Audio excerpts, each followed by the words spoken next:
Lili, so good to meet you. I'm so grateful you're here. I watched some videos on your story online. I'm so moved that you could share your story, that you are now an advocate for safety and for living intentionally. And there's so many things I want to ask you, but I want to start by having you just give our listeners a little background. You were born in Mexico. You came to this country pretty young, got married very young, and Yes, there's your dog in the background. I was married really young. I was 21, and all of a sudden, my marriage just came to an end. It was hard at the beginning because all I knew was being married. Being just a housewife. I didn't have to work, and I started my life all over again. I went right away to college immediately. I wanted to always be an interpreter, so I became an interpreter, and it was just so beautiful being in UCLA as an adult, not as a young right out of high school. It was actually I enjoyed it. I think even more than they were enjoying it, I was enjoying it with all my peeps. They were all through an extension program, and I became an interpreter and I started working and being on my own and being just a single mom. With I got an amazing job right away as an interpreter for a hernia surgeon in Beverly Hills. So even though I had to travel an hour to get there every morning, it was like nothing. It was just the fact that I could make my own money and live paycheck to paycheck. It didn't matter. I was able to provide a good, good home for my kids. And I didn't want to move from Torrance. I wanted them to stay in the same schools they grew up to. So I managed to stay without having to move to a different area, even though we moved like 3 or 4 times. And we managed to stay, and I was able to support my kids, never ever thinking that any tragedy was gonna ever touch my life. And then your mom passed away first in Mm-hmm. January. And Mm-hmm. then in December of that same year, your brother passed away. My brother, yeah, the same year of 2009. It was my mom first, and she was really sick. It caught us by surprise. She didn't want to tell anybody that she was sick. She had cancer. Typical Latina mom. Don't worry about me. I'm okay. So not gonna make anybody suffer, which we were very upset, but that was her decision. We wish we could have known. So it was from one day to another. And then my brother, all of a sudden, too, really sick, ended up in the hospital. And then 3 years later, my dad, and it just, kept, happening. I, the last thing I would have ever thought is that my daughter was going to pass away. That was the last thing that I wouldn't even think about it. I was upset inside, and my dad had also passed away, and we had all this death in our family. But I was able to handle it. I was able to handle all the funerals Your and mom, your brother, your dad. But then how many arrangements, months after your dad passed did your daughter pass? a year after. A year after. And what happened? How did it happen? So Valentina was 16 years old, and she was having an amazing life. I think everybody tells me right now that she had so much fun in high school. And I could see it because she changed from being a freshman to a junior. All of a sudden, she was just a junior, and she was so popular, and she had friends and loved her friends. She had a strong opinion about everything. She had a very, very strong character, very Italian, her, very strong. She looked like me, but she acted more like her dad. She's Italian, right? Yeah, That's a good Italian. combo, Mexican and Yes. Yeah. So she was a little firecracker, and her personality was amazing and very cravey, like I am. When I crave something, I want to eat it, and that day or the next day, I want to know what I'm going to eat the next day. I feel like I'm pregnant all my life, and she was the same way. She was very cravey, like she was craving this, and we had to get her. She would get crabby, so she was really, really. She was a teenager, and there was one day that she wanted to go spend it at her best friend's house, and I said, "Sure, why not?" They usually would spend the night at my house, or she would spend it at their house. And most of her friends were had divorced parents. They were just like me, without meaning to. Those were her friends. And I remember a summer where two of her best friends were the whole summer in my house. And they were like, and I only had a one bedroom with a king bed where we were all sleeping in the same room. I have three teenagers in my room, and I would come back home and go to sleep, and I had nacho cheese on my butt, because they would eat in the bed, go under the bed, and there's like Taco Bell wraps. Then there was a sheet over the window because they call it the woman cave. And I mean, You tell me that room was a mess. And because we live close to the beach, so it was like, as I was coming back from work, pick us up at the beach, pick us up at the beach, and then feed us all. And I had to feed them all, you know. And then there was one that liked to eat a lot too. She would get always the. I had one that liked salad, and I had one that just liked a lot the rice and the beans and whatever. And then I had Valentina that was simple with a burrito, but it was always. I was happy just to have them all at home. It was fun to have it, these little teenager girls are just amazing. They're the cutest thing. You know, I just love their personalities and they're so cute. And I think you're the only mom that's ever said that to me. And I've been teaching for 25 years. I've never had somebody say teenage girls. They're just so adorable. But I agree. Teenagers. I'm the defender. You know, there I have one of my volunteers. He's an autistic kid. He's in his 30s, but he's like a young guy. And he calls me Mother Lily. It's the cutest thing. And I go, why you call me Mother Lily? He goes, because you're Mother Lily. He's just so cute. And then my husband calls me Mother Lily because I am very motherly with young people. I became more motherly when everything happened to me. Wow. And that's, I want to put a pin in that because that's not normal. A lot of people don't rise up to the occasion. When tragedy strikes, generally people get scared and they shut down. But to become more motherly, to become more nurturing when you need nurturing, let's get into that in a second. At the same time, I was trying to be strict because she wanted to do so much. You know, she was so full of life and wanted to just go here, go there, go this party, go over here, and spend the night. My party, I want a suite at the Marriott for my birthday. You know, and then my brother will give it to her. You know, here all these teenagers at the Marriott, you know, having fun in a suite. You know, so she wanted to do a lot. She was really, really enjoying life, not ever thinking that, like I said, that something was ever going to happen to her. Like all teenagers, never think nothing's going to happen to them. You know, because they're so innocent. You know, at that point. And so you only had one child at this point, or you have more? Both. So my firstborn was Luca, my son, and then 5 years later I had Valentina. Okay, and so you have these two kids, and Valentina is 16, and it's the summer. And take us through what happened? So she asked me to spend her best friend's house, and I said yes. I picked her up, but when I picked her up, things changed. She's like, can you please take us first to another girlfriend's house because she is alone. She's feeling sick and we're just going to go there and cook. And then from there, we're going to get picked up. So I assumed the girl that she was going to spend the night out, her name is Massey. I thought Massey's mom was going to, because that's what we would do, you know, between moms. She's going to pick her up. I didn't know that Ezra called them because she didn't want to go alone to a party that her cousin invited her to. And she decided, well, let me invite them. That was, I'm not alone. I don't know who knows what's going to be there. So they said, sure, why not? Let's go to that party. It was really, really actually close to where Massey lived to spend the night in the city of Wilmington. So they decided to do that. And I dropped them off. When I dropped off Valentina, and this is part of how everything develops, I really, really felt a lot of love for her. It was a whole overwhelming feeling of the most immense love, like when she was born. And I saw her standing there and I was like, I got teary-eyed and I was thinking, oh my gosh, she got such a beautiful life. I'm her personal Uber. I take her everywhere. I pick her up. You know, I wish I had that when I was growing up. I had to take the bus. You know, wherever I had to go, I had to take the bus. So I really thought I was just being emotional. So I went home. And then I still text her and say, you sure you don't want to come and spend the night? Which I never really did that, you know. It was like, you know, and she was like, no, it's okay. I'm going to spend the night at Massey's. So her girlfriend, Ezra, calls a friend of hers, a male friend, to pick him up. And he picked him up and took him to the party. At the party, there was a lot of alcohol and drugs, the party that they went to. And Ezra ended up getting really sick, and she's a diabetic. So whatever she took maybe got her. So Valentina was taking care of her. Massey was taking care of her. And they're like, let's just call it a night. So he took them home.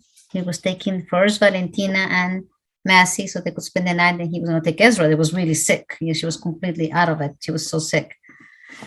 And at this time, I'm sleeping. She would always call me. She would always tell me where she was. She would always text me, and I literally went to sleep waiting for her to tell me I'm home.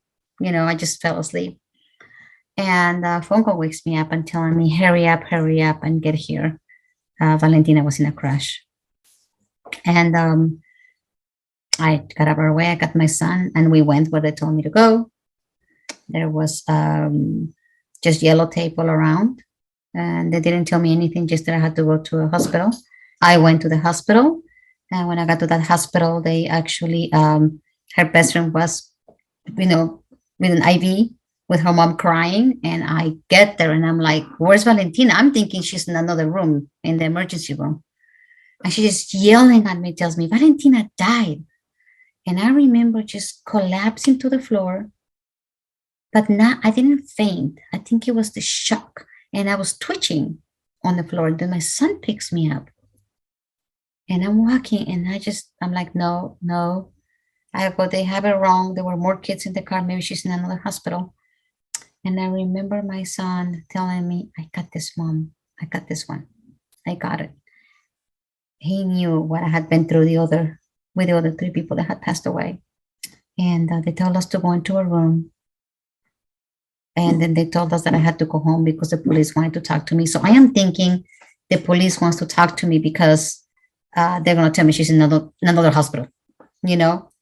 And I go home, and that's what they told me. They told me to have a seat, and I fell off my seat. And the last thing I remember is my son looking at the police officer's telephone number, nodding his head yes, which means he was identifying his dead sister, and he took that for me. He had to take that for me, and I'll never forget. And it would always upset me that he had to, because that's not the last image I have of her. That's the last image as a brother, his little sister, to see something you love so much. Death in the crash, I don't even know how I couldn't take that for him, and I didn't. So it's one of the things that I have talked to him about now, and he's so sweet. He's like, "It's okay, mom. I'm okay now." I apologize a lot to him that I wasn't there for him because I lost it. He had to be there for me because he had to call all the family. He had to call everything, make arrangements. I mean, he literally grew up 5 more years from being 22-year-old like my baby, still like a teenager. He had to just get it together because his mom was out of it. So it took me a while to find out what killed her. I just knew it was a crash. And then one day I am finally going back to work. I don't know if it was a month or two. And I could hear this noise, like something was following me, like a dragon, like ksh, ksh. And I'm like, I look down, and I was dragging my feet.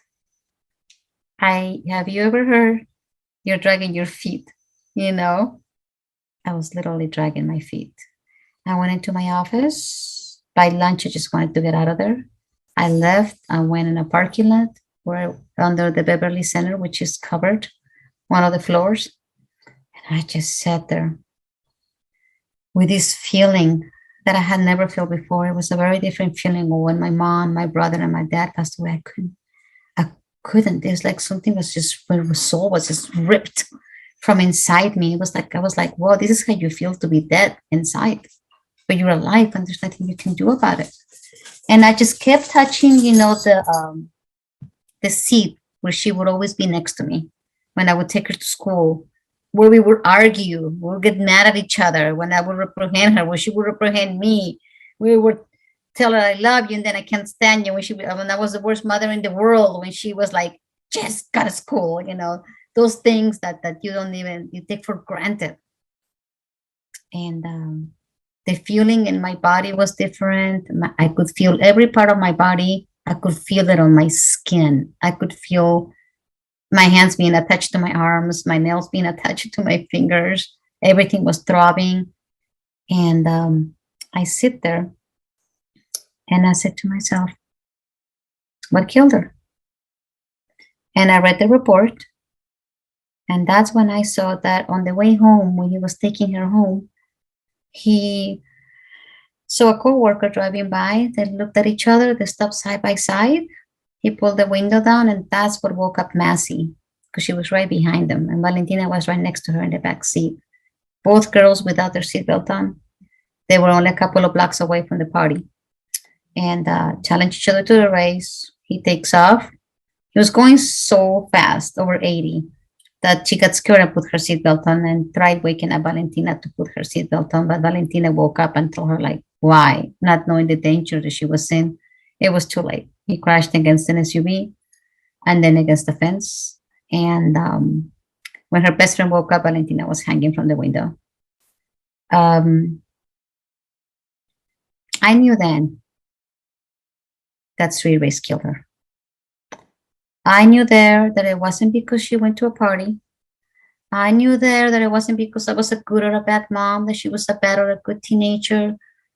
I knew if he doesn't take the challenge of the race, she would be walking this earth with me. I knew it.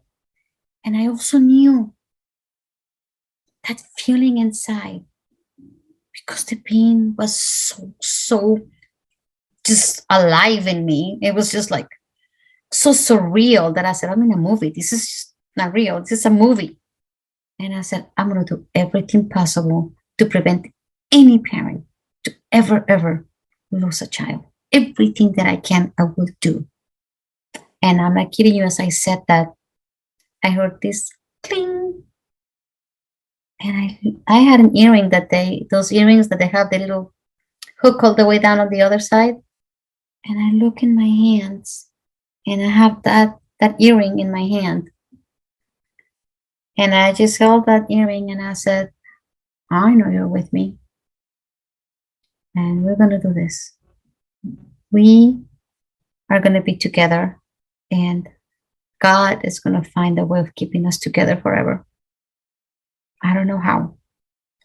Within months, by May, because she passed away in December, by May, I was asked to speak at a school.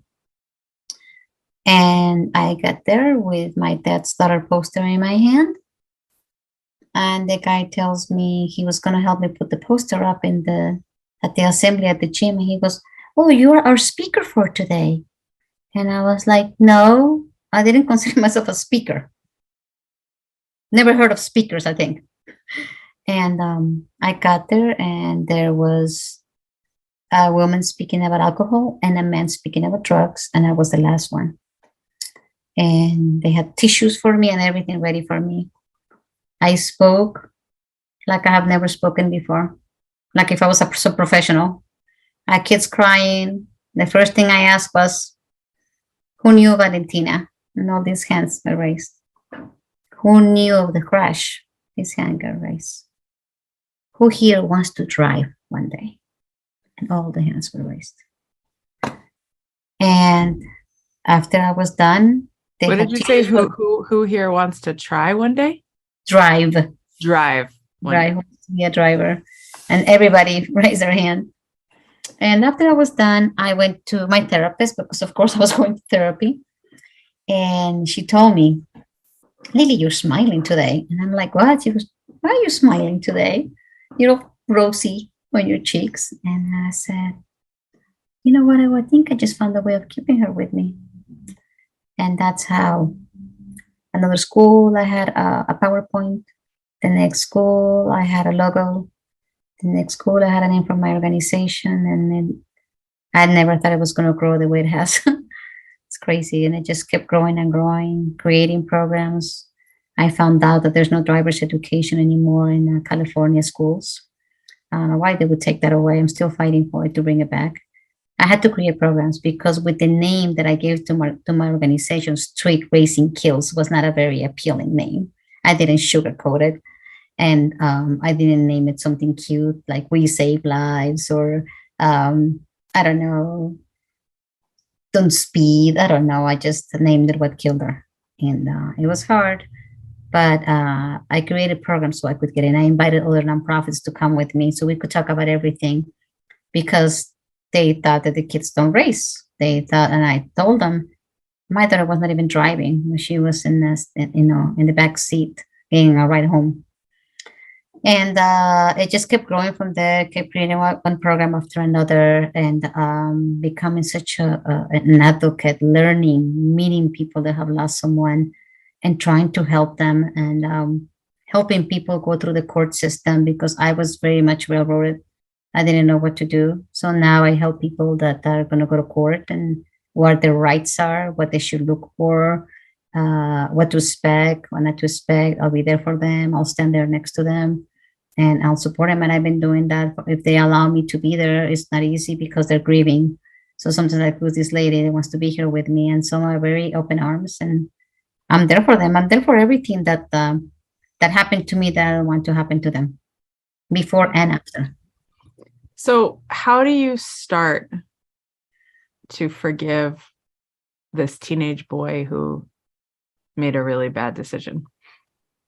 That I had that question being asked to me many times, and I don't think that's a question for me. I think that's a question to Valentina, if she would forgive him for taking her life, for taking her out of this world. Because I would be a hypocrite if I can tell you 100% I forgive him for taking my daughter, for making a dumb decision, for being an immature kid, for I know 100% that he didn't wake up that morning saying I'm going to kill a friend.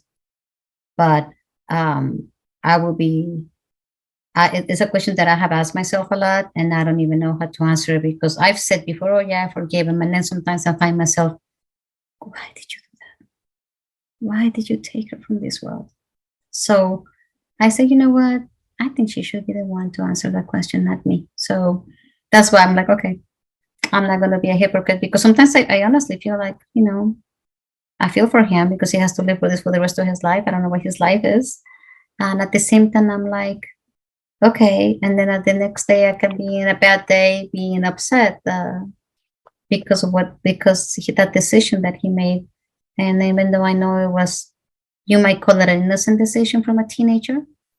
So I focus myself more in making sure that no teenager makes that decision. Right. So it's a process, right? Forgiveness is a process. I thank God have not. I think there's levels of degrees of how painful the things that we are each asked to forgive are. My friend Lisa recently lost her 16-year-old son, and I'm sorry. I feel for both of you. And last Yom Kippur, he came to visit me while I was praying. I'm Jewish. Yes. I felt him behind me, and I was so honored that he came to visit me. Yeah. Because he knows so many people, and I'm just one of the many, many, many, many friends his mom has. His mom is like you. She has friends wherever she goes. He was also hit by a driver, hit and run. Different situation. He was just walking down the street, and he had a slow death. Many periods of. I'll introduce you guys. I think you would probably. She's also in California. I think you could really help each other heal. But she is one of those exquisite people like yourself who decided to get up and do something with the pain, and instead of bowing down to the pain, she has purpose.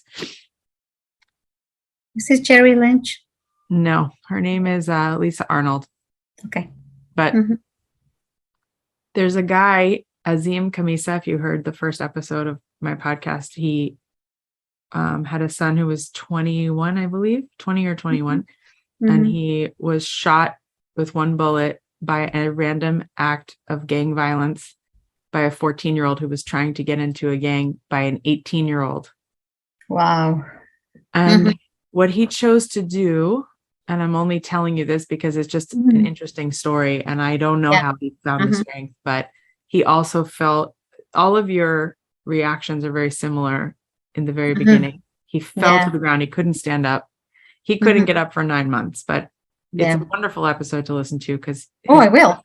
His courage is like yours. It's through the roof. I can't begin to understand or comprehend how you guys get up and do what you do. But what the way he looks at it, and this is why he was my first guest, because when I heard the story, I was like, I need him first. he chose to forgive the killer. Mm-hmm.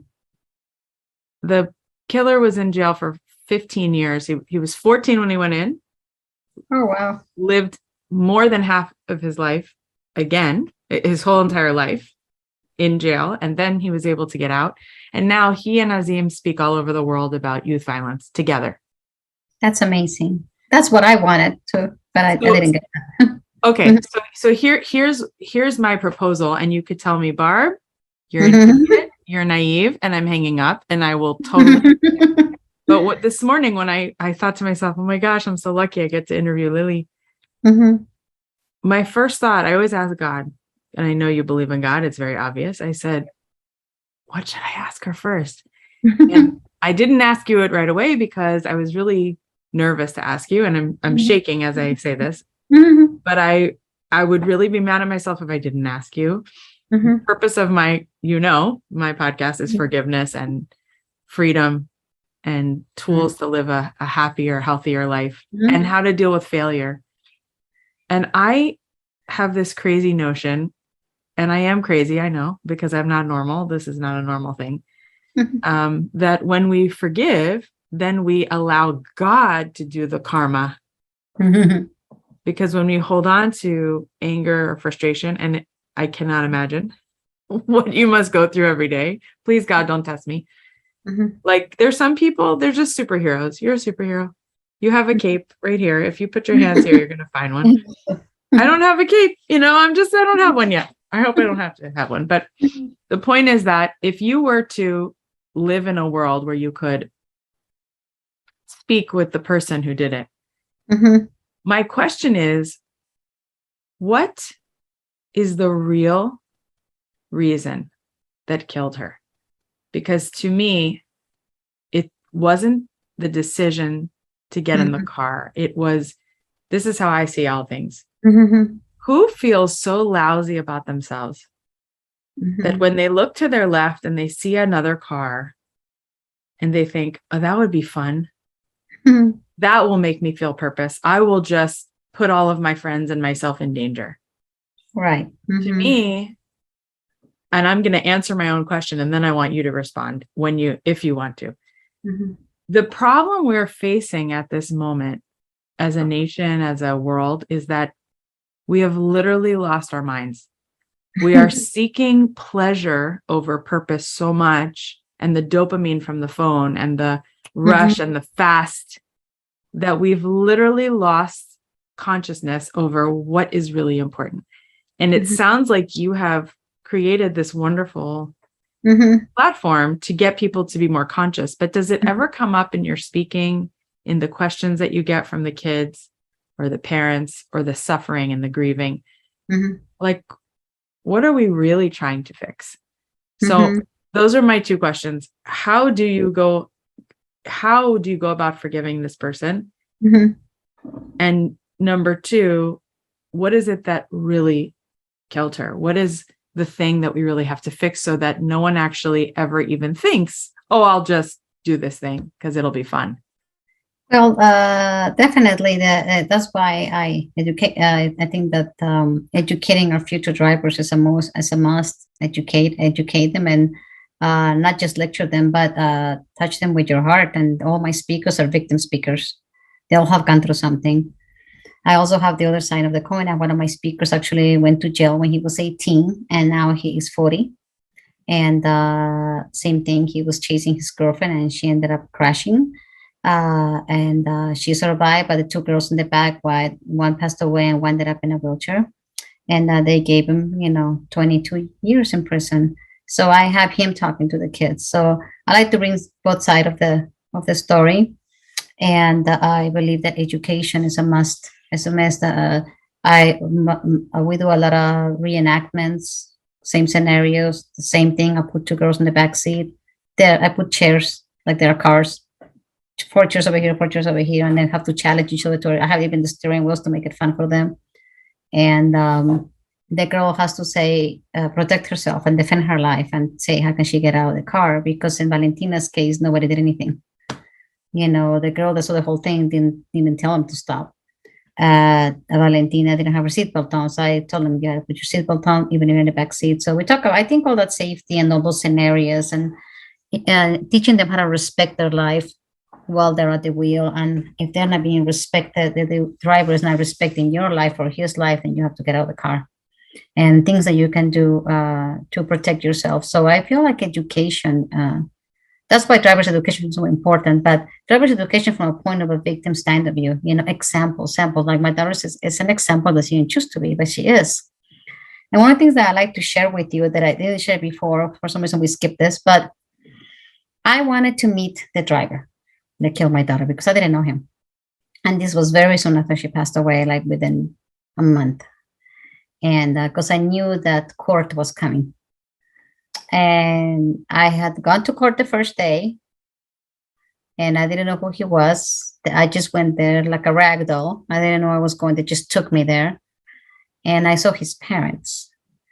And his parents, the mom didn't speak English. She only spoke Spanish, but it was okay. So they told me, "Can we talk to you?" And I went there. And the mother, crying, told me, "I'm so sorry for your loss." And I hugged her and I was crying. And then she told me, "I hope that we'll pray that God will give you another child." So I cried even more because I was like, okay, well, it's a puppy. I can just replace it with another child. So I just cried more. And then the father hugged me. "No, no, no, no, it's okay. I'm so sorry. Forgive my wife. She's just very upset that her son is going to be going to jail, because of what happened. And she doesn't want to lose her son." So I am crying. He's crying. And he goes, "I really hope that the money from the insurance company will help you in feeling better." So I'm crying again. Right. I just think that that's why I always say when someone's grieving the loss of a child, just don't say anything because there's nothing you can say. Even like this is the only time that when they tell you, "Oh, it'll get better one day with time." No, not when you lose a child. It will never ever get better. So I even like sometimes when I know somebody, I'll just hug him. I never even say, "I'm sorry for your loss." I just don't say nothing. I just have to hug and give him lots of love because I know that it's, anyway. So the next trial is when I wanted to meet him. And I asked a friend of a friend to help me. And we made a little, a deal on how I could. And I told them I don't want to talk to the parents. They tortured me enough one day and didn't know what to do. So we met at a park, and I'm sitting in a bench, and there's this tall, skinny kid with his cap on backwards. And he comes and he sits next to me. He goes, "Hi." And I'm like, "Hi." And he said, "My name is Brian." And I'm like, "I know, I'm not Brian. I've never met you before." He goes, "Well, I kind of was friends with her. We used to text sometimes. And one day I took her home because they were at my house for a party. I know where you live." He goes, "Yeah, we were not best friends, but we knew other people. And she would always make me feel better with a text that she would send me when I was having problems." And I'm like, "Okay." And then he says, "I know there's nothing I can tell you about what happened." He says, "But I'm looking at you and you're wearing her plug." And Valentina was stretching her ear, so I had it on a chain. And I go, "Yeah, this is her plug. Will you want it?" And he's like, "No, you keep it." He said, "But do you know what it feels that nobody wants to talk to you? And everybody hates you? And everybody wants to kill you?" I didn't get to have nothing of her. I couldn't go to the funeral because I knew people wanted to kick my ass. He says, "Do you know what it feels to have to stay home because of you're afraid to go out and you find out who your real friends are?" I have no friends, very few. So I have to stay with my parents. And he said, "I just want to tell you that I'm going to accept everything that they're accusing me for and more. I'm just going to go ahead and I've been advised by my attorney that it's better if I just accept to even things that I don't even think I did." And I'm like, "Okay." And we got up and we hugged under a tree. And we hugged really, really, really tight. And we felt the leaves and the wind hitting us and falling on us. And I could feel Val. And when he's hugging me, he tells me, "I can feel her right now. This is the first time that I feel a little bit of peace in my heart. He told me, thank you, thank you. And I go, I feel better too. I had to meet you. And we cried. We let each other go. The next time we went to court, we saw each other. We weren't allowed to talk. So we just looked at each other. You got this, you got this. And that was it. I gave my victim statement. The parents were giving me dirty looks the whole time. And I said, thank you, Your Honor. And I hope that you make sure that there's consequences. I go, because this is the only way that other adolescents would learn. And they'll get to see him one day. They can write to him and they can visit him. I hope I see my daughter when I die. That's my only hope. And I left. 7 months later, he was out in good behavior. He was supposed to do a year only because adolescents, that's how much they gave him for manslaughter. And even though he turned 18, he had a really good attorney. He got tried as a teenager. And when he got out, I said, okay, I want to talk to him. I already had the nonprofit. I said, he's going to come speaking with me. He's going to be there with me. And I was like, yay, finally I get to talk to him. And he was a different person. He was mad. He was angry. He didn't come out the same. And this is why I do what I do, because I know that their life can change like this once they go to jail. And he only went to juvenile camp, not even real prison. And he was very upset about me having the nonprofit. There was no way he was ever going to speak with me. My little dreams came crushing. And a year later, I went to speak at a school, not knowing that it was his little brother's school. And there were posters all over that says, erasing kills, erasing kills, erasing kills, live for Val. And he called me. And I said, oh, I didn't know that your brother, that your brother went to the school. And then he's like, well, I want to talk to you because I think that she was standing and they're the ones that shouldn't have laid her down. And she wasn't hanging out the window. So he started talking about the crash, about what he thought it was the crash. So much that I started feeling like throwing up. I started getting really sick. And he was, please come and see me. I want to talk to you. And her best friend was with me. And she's like, Lili, do not go. Lili, do not go. I was meeting a police officer to give him some awareness flyers. And he looked at me, he says, Lili, you're white as a ghost. What's wrong with you? And I said, you know what? I've been talking to, the driver that killed Val. And I'm just feeling really sick. I don't know. And she goes, do you want to put a restraining order? And I was like, no. I go, let me just text them. And I told them, do your life. Be happy with your life. You have a child now, because he got his girlfriend pregnant before even going to, to do his time. And when you have a child to live for, you live with your parents. You have a beautiful life ahead of you. Your parents support you in anything that you're doing with your life. I said, please do your life and please don't call me because that affects me so much, And I just felt like throwing up because he kept telling me that she was standing and that the police laid her down. And they're the ones that the police and the paramedics are the ones that killed her because they shouldn't have let her down. So I looked at the report that night and I see she was hanging from the window, partially ejected from the window. How could she be standing? I had to call one of my police officer friends from the street racing task force. And he was so kind to tell me, Lili, and this is at midnight, send me pictures of the report. So I sent him pictures of the report. He goes, do you know there's three pages missing? And I'm like, no. He goes, those are the pages that they didn't give you because those are the pictures of the crash. He says, so they spared you from that. Would you like me to look at them? And I was, please look at them for me. I need to know if she was standing, like he's telling me, because it was torture. Like it was torturing me to know that my daughter was alive when she got out of there, and they laid her, and they're the ones that killed her, And I needed to know, as painful as it was. So I waited, to me, it felt like hours when it was probably a couple of minutes. Gets back to me really quiet and goes, Lili? And I go, yeah. He goes, I'm so sorry to tell you, looking at the pictures right now, there's no way Valentina could have been standing. She's hanging from the window. And if it makes you feel anything, she must have died from her head injuries really fast. She was gone. And There was a lot of blood, and no, there's no way, Lily. She was hanging from the window. So at that point, I called the coroner's office. I used to call the coroners at least every 2 years. I haven't called them in a while.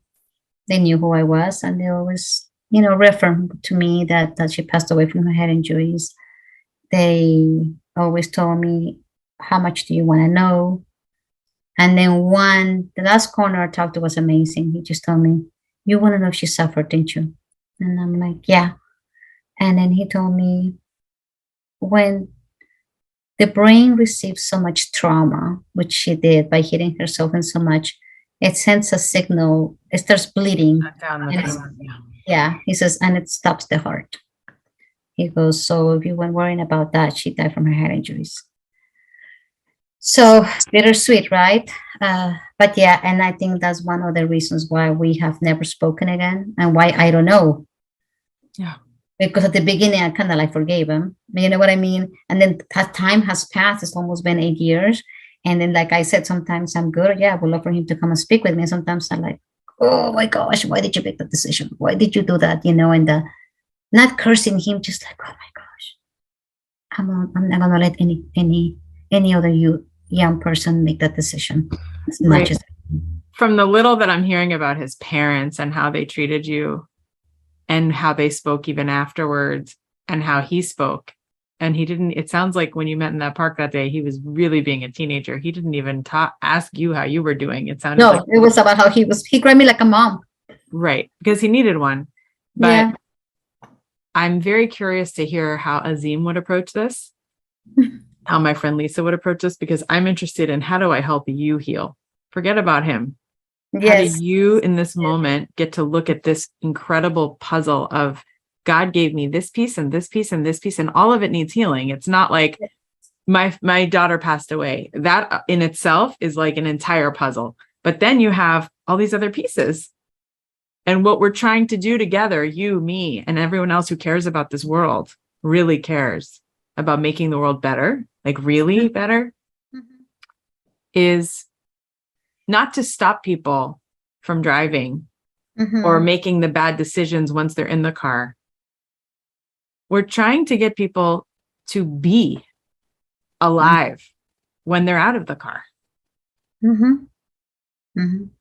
You mentioned before, and I just think it's just an interesting point. That's when I knew I wasn't a bad mom. She didn't make a bad decision going to the party, all these things. And what I heard from that was part of the puzzle, which is it's all related, right? It doesn't mean that going to the party or you allowing them was the reason. But I think if we're looking at this through God's eyes, right? Because this is, we're going to talk about God. This is a God podcast type of thing. Exactly. We are living in a world where people are absolutely unconscious. They are walking around, not hearing, seeing, feeling the way that it was even 20 years ago. We have AI in our phones right now. Yep. People are listening to our conversation that aren't even subscribe to the podcast, right? Yes, I'll probably get something on my phone related to whatever we talked about. Yeah. And some of that is actually really cool and interesting, but some of it isn't. Some of it isn't. And what you have this opportunity to do for your daughter. And, it's interesting because you said you felt her as soon as you guys hugged.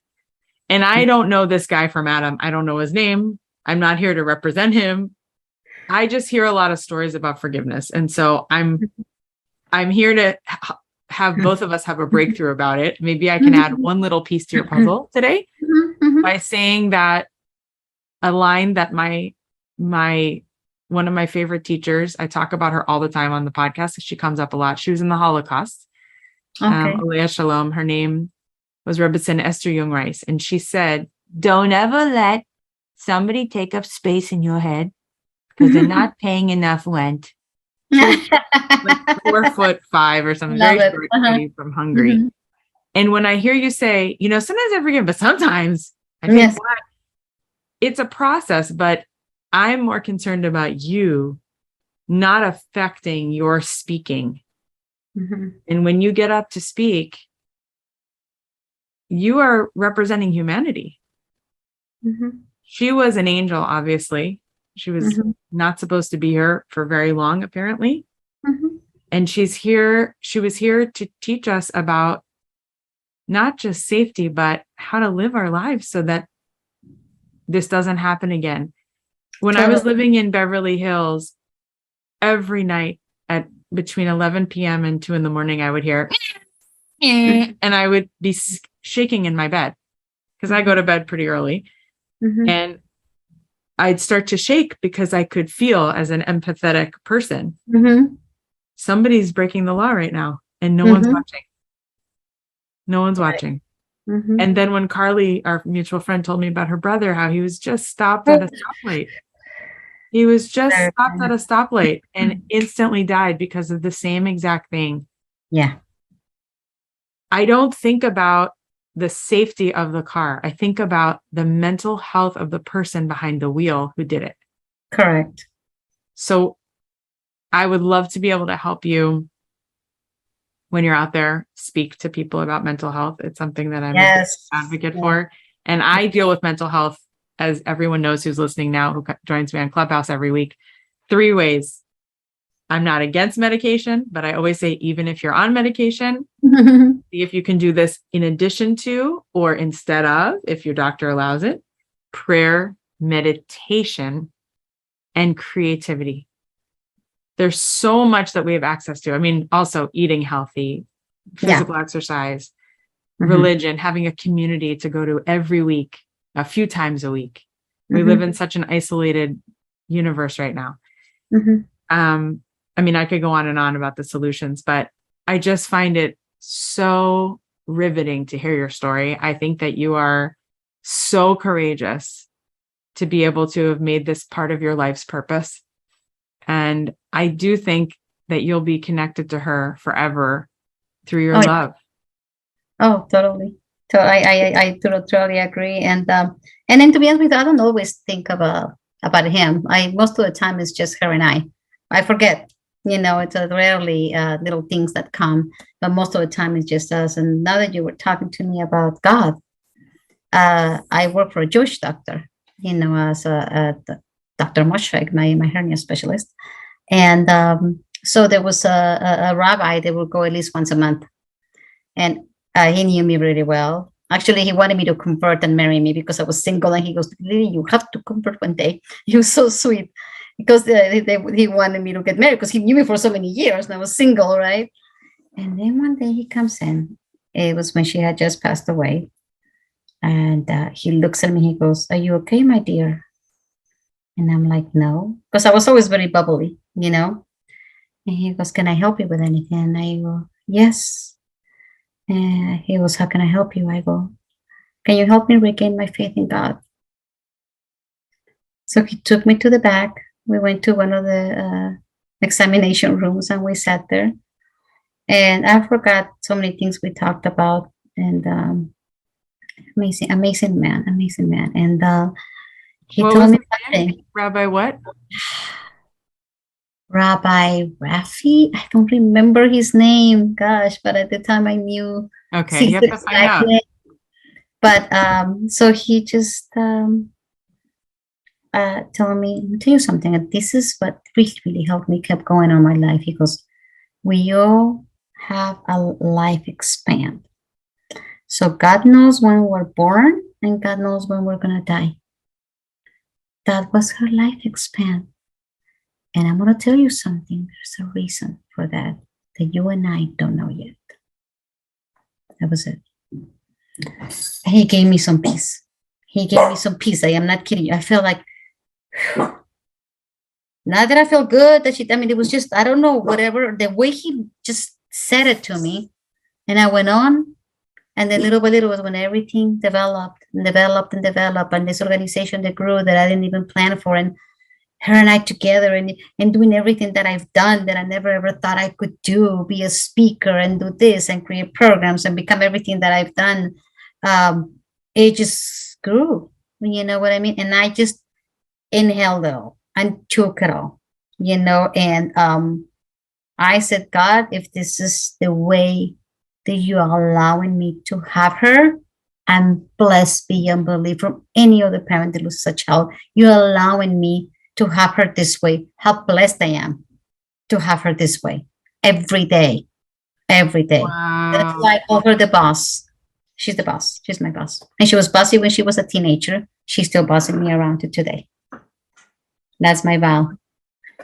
Well, that same Rebbitzin I just told you about, Esther Young Rice, used to say that when someone passes away, they're right here. They're actually closer than when they're in their human form because there's no ego. They're just love. That's all God is. And Yes. so it's really none of our business as much as we'd like it to be. We get to say when someone should be alive and shouldn't be, and whose Yes. fault and what. Mhm. There are miracles that Mhm. happen sometimes where someone is in a fatal crash and they walk out with no, Oh, stitches. I've seen it all. I've seen it all. Clearly, you can Mhm. rest assured that if someone's not here anymore, they're with Hashem. I say Hashem, with God. They're Yes. in the oneness. See one beautiful soul. We're all connected. Yes. You and me are connected. Even that boy, Brian. We're Yes. all one, whether we like it or not. Yeah. It's the ego. It's the I don't deserve this. It's not fair. Mm-hmm. This isn't right. This isn't just. All of that is what separates us. And yet, sometimes you have to say it. Sometimes you say, how dare you get into a car without a seatbelt? How dare you get into a car this late at night and look over? You get to say it in the moment, and then you get to learn. And you get to say, okay, what are the puzzle pieces and how do we put them together? And how are we going to go forward? Yes, I agree. Thank you for being an educator. Thank you for having so much courage to keep going. I can't stop crying. These are the moments that make me remember why I do this. I don't make any money from this podcast. I am here because I really care about humanity. No, and I care about humanity too. So I thought because we do, right? This we never know why we have this mission in life, right? And why we do it and why it means so much to us. And I feel exactly like you're saying, when I have a diversion program and I get all these bad boys that the court says to me, they're out there doing crazy stuff. And I don't see them as bad thugs, criminals. I want to mentor them. I want to help them move on. I care about parents. I don't want them to do that to their parents. I told them, don't make your mama cry. Don't you dare make your mama cry forever. So it's, and you're right. It's this love for humanity. I don't know why we have it. And I think that you're very blessed that you have it, and that I'm very blessed that we have it. Yeah. So I thank you for what you're doing as well. Thank you so much. Thank you. How can we support your cause? We can get in touch with you. So it's, like I said, right to the point, streetracingkills.org. And you can see all my programs, everything that we do. You want us to come to your community and go to your schools, do a community event for awareness. We're more than happy to go there. If you know anybody that's been to a crash, traffic fatality, we're there for them. We're there to mentor, to help, and just stand by their side and help them through the process. So just happy to do what I can. Is my passion now. It's my life, and I embrace it. Thank you. Thank you so much for being here. And I want to give you a big blessing that you always feel her with you. You always know how important you are to this cause and to humanity, and you keep going. And I am so grateful and honored that you stopped by so that we could get to hang out for a minute and talk about how to change the world for the better. It's amazing. I love it. Thank you. Thank you so much. And I would love to get my friends that have lost someone that are grieving right now, they're having a hard time, to have them come to your butterflies. And I will be there as well. So if you can send me. Yes, you're going to be in it.